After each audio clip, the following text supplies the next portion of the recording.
বেনাপোল সীমান্তের রাতগুলো সাধারণত শান্ত, কিন্তু সাম্প্রতিক সময়ের দৃশ্যপট একেবারে ভিন্ন। অন্ধকার রাতেও হেডলাইটের আলোয় শত শত ট্রাক সারিবদ্ধ হয়ে দাঁড়িয়ে থাকে। চাল বোঝাই এইসব ট্রাক যেন শুধু পণ্য বহন করছে না, একই সঙ্গে বহন করছে দুই দেশের রাজনীতি, কূটনীতি আর অর্থনীতির অস্থির ভবিষ্যৎ। বাংলাদেশ দীর্ঘদিন ধরে ভারতের চাহিদা অনুযায়ী নীতি নির্ধারণ করছে, কিন্তু এবার পরিস্থিতি বদলেছে। প্রফেসর ইউনূসের নেতৃত্বে বাংলাদেশ এখন নিজস্ব স্বার্থকে প্রাধান্য দিচ্ছে। ভারতের সঙ্গে ব্যবসা হবে কি না তা আর দিল্লির নির্দেশে নয়, ঢাকার প্রয়োজন আর কৌশল অনুযায়ী নির্ধারিত হচ্ছে। সরকারের সাম্প্রতিক ঘোষণা এই বাস্তবতাকেই সামনে এনেছে।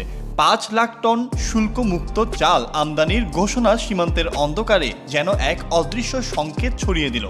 বাংলাদেশের ঘোষণাটি ছিল অপ্রত্যাশিত। ২০% আমদানি শুল্ক প্রত্যাহারের ফলে হঠাৎ করে ভারতের বাজারে তীব্র প্রভাব পড়তে শুরু করে। মাত্র দুদিনের মধ্যে ভারতীয় চালের দাম বেড়ে যায় প্রায় ১৪%।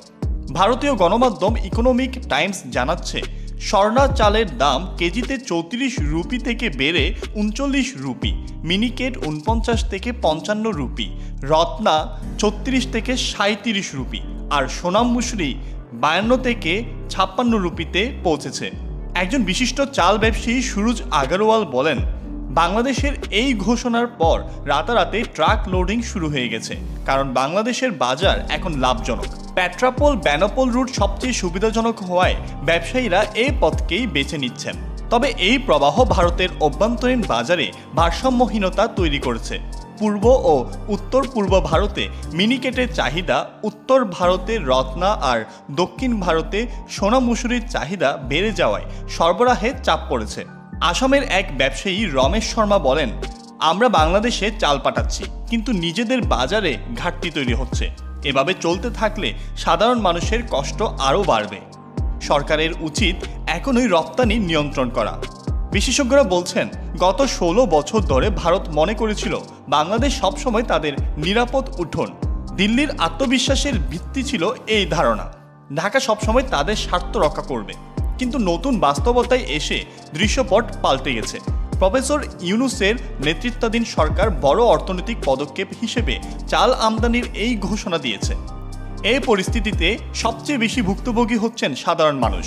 কলকাতার সাধারণ গৃহিণীরা বলছেন, ১ মাস আগেও আমরা ৪০ রুপিতে মিনিকেট চাল কিনতাম, এখন তা ৫৫ রুপি। এভাবে চলতে থাকলে রান্নাঘর চালানোর মুশকিল হয়ে পড়বে। ব্যবসায়ীরাও উদ্বেগ প্রকাশ করেছেন। ভারত সরকার এখনও কোনো স্পষ্ট পদক্ষেপ নেয়নি। কৃষিমন্ত্রী শিবরাজ সিং চৌহান বলেছেন, সরকার পরিস্থিতি পর্যবেক্ষণ করছে, তবে এখনই কঠোর কোনো পদক্ষেপ নেওয়ার পরিকল্পনা নেই। তবে দক্ষিণ ভারতের বাজারেও অস্থিরতা তৈরি হচ্ছে।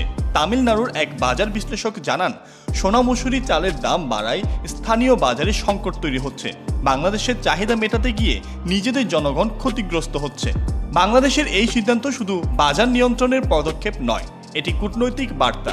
ঢাকা আর আগের মতো নিঃশর্তভাবে নয়, নিজেদের স্বার্থ অনুযায়ী পদক্ষেপ নিচ্ছে। এর প্রভাব কেবল দুই দেশের মধ্যে সীমাবদ্ধ থাকবে না, বরং গোটা দক্ষিণ এশিয়ার ভূ রাজনীতিতেও নতুন বাস্তবতা তৈরি করবে। এখন প্রশ্ন হলো, এটি কি বাংলাদেশের জাতীয় স্বার্থ রক্ষার কৌশলগত সফলতা, নাকি দীর্ঘমেয়াদে এক নতুন কূটনৈতিক টানাপোড়েনের সূচনা? আপনার কি মতামত? কমেন্ট করে আমাদের জানান এবং ভিডিওটি ভালো লাগলে লাইক, শেয়ার, সাবস্ক্রাইব করে বেল বাটনটি চাপ দিতে ভুলবেন না। ধন্যবাদ।